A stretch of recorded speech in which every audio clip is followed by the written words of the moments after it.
전도 경험보다는 전도대에 참여하게 된 과정을 이제 이렇게 나눔으로써 함께 은혜가 되었으면 하는 그런 바람입니다.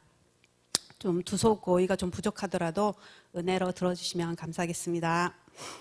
제가 토요 전도팀에 참여하게 된 계기는 또 직장에 다닌다는 핑계와 또 연차를 쉽게 쓰지 못하는 부족한 믿음 때문에 토요 전도대에 한 번도 참여하지 못했습니다.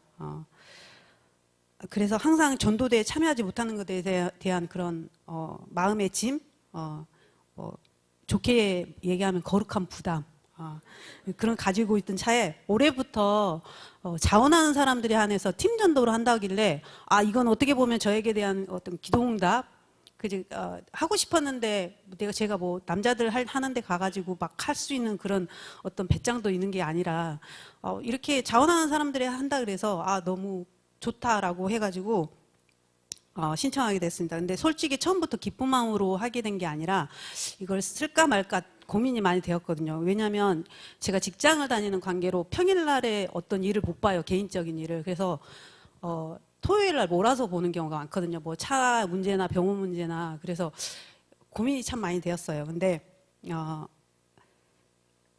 결단하고 이름을 적었습니다. 이것도 주님이 주시는 마음이라고 생각이 들었습니다. 그리고 나만 죽을 수 없다. 그래서 신랑 이름까지 적었습니다.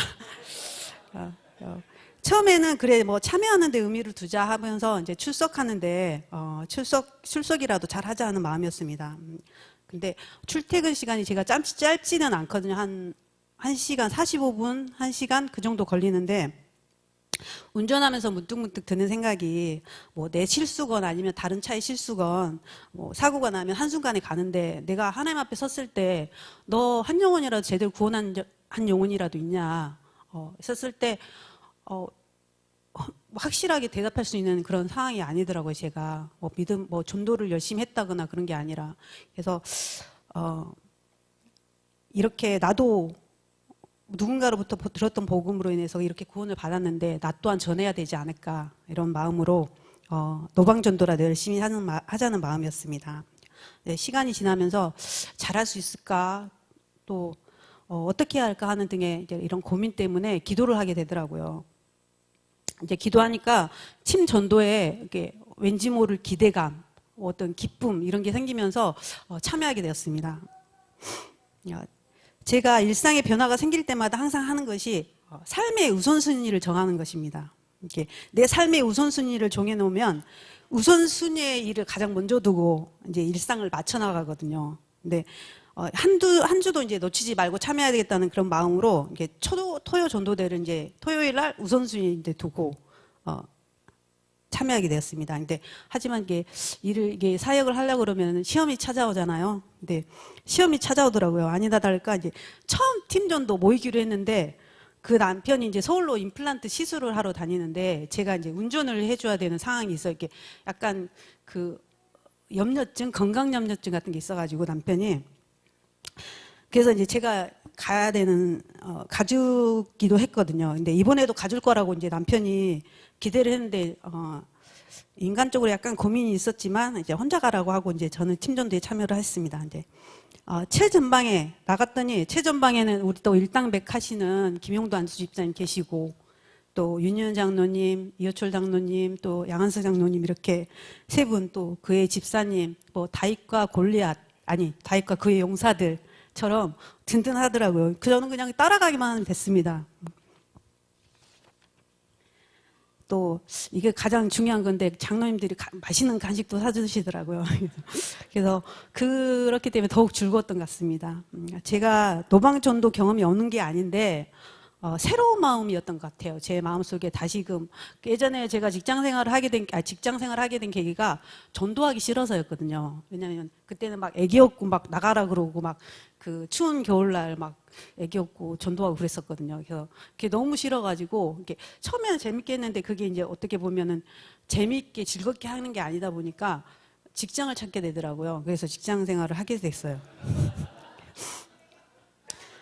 그래서 시작하지 또 좀 몇 주 지나고 또 고비가 왔습니다. 이번에는 남편이 이제 뼈이식에 나사까지 박아야 된다고 그래갖고 따라가서 운전을 꼭 해줘야 된다고 저한테 그러더라고요. 근데 또 잠시 또 고민이 있었지만 나는 토요전도에 대해 그 우선순위를 뒀기 때문에 못 가고 버스를 타고 가든지 아니면 쉬었다가 자고 오든지 그렇게 하고 내려오라 했습니다. 저보고 너무하다고 삐쳤는데 개의치 않았습니다. 제가 좀 그렇습니다. 전도에 나가니까 여러 다양한 사람을 만날 수 있었고 때로 먼저 말을 걸어오시는 분들 또 고생하다고 한다고 말씀해 주시는 분들 때문에 즐겁게 참여할 수 있었습니다. 복음 전하는 일이 먼저는 내용을 살리는 일임을 다시금 깨닫게 되었습니다. 전 또 그 다음 주에 조심스럽게 이제 남편에게 전도대 같이 나가자 말을 꺼냈습니다. 전도대 이름을 내가 올려놨잖아요. 그래서 어떻게든 데리고 나가야 했는데 제가 또 그 전에 저질러 놓은 일이 있어가지고 같이 갈까 싶었는데 또 흔쾌히 또 가자고 그러더라고요. 이게 복음 사역을 위해서 이제 인간적으로 남편에게 잘하지 못하더라도 하나님이 또 그 마음을 풀어주시고 또 길을 열어주셔서 이렇게 또 인도를 해주시더라고요. 그래서 참 감사하다. 그래서 또 딸내미들이 아빠는 그렇게 구박을 받고도 그렇게 엄마한테 한다고 엄마는 참 남편을 잘 얻었다고 좋은 남편을 얻었다고 얘기를 하더라고요. 근데 또 전도의 마음을 두니 또 하나님이 올 한 해 어떻게 인도하실까 또 기대감도 생기고 또 얼마 하지 않았지만 시간이 갈수록 또 내 삶 속에 하나님이 함께 하심을 많이 경험하는 것 같습니다. 또 내가 혼자 또 한 영혼을 전도하고 양육해야 한다면 또 부담이 되겠지만 복음의 씨앗을 뿌리는 도구로 또 내가 쓰임받을 수도 있고 또 혹은 다른 이가 뿌린 씨앗에 내가 잘 자라도록 물과 거름을 줄 수도 있고 또 잡초도 뽑아줄 수도 있고 또 한 영혼을 인도하는 데 쓰임받는 역할을 할 수도 있기에 작은 역할에도 더 성실히 참여할 뿐입니다. 마가복음에 이런 말이 있습니다. 또 이르시되 너희는 온 천하에 다니며 만민에게 복음을 전파하라. 이 말씀을 주님의 지상 명령이라고 하잖아요. 지상 명령으로 들리십니까? 명령으로 들으십시오. 그래야 신상에 좋을 것입니다. 우리는 복음의 빚진 자들입니다. 누군가 전해준 복음의 소리를 들었기에 지금 주님의 자녀로서의 삶을 살아가고 있는 것입니다. 세상이 알 수도 또 세상이 줄 수도 없는 복음의 기쁨과 은혜를 구원받지 못한 이들에게 나눌 수 있는 저와 여러분이 되시기를 기원합니다. 감사합니다.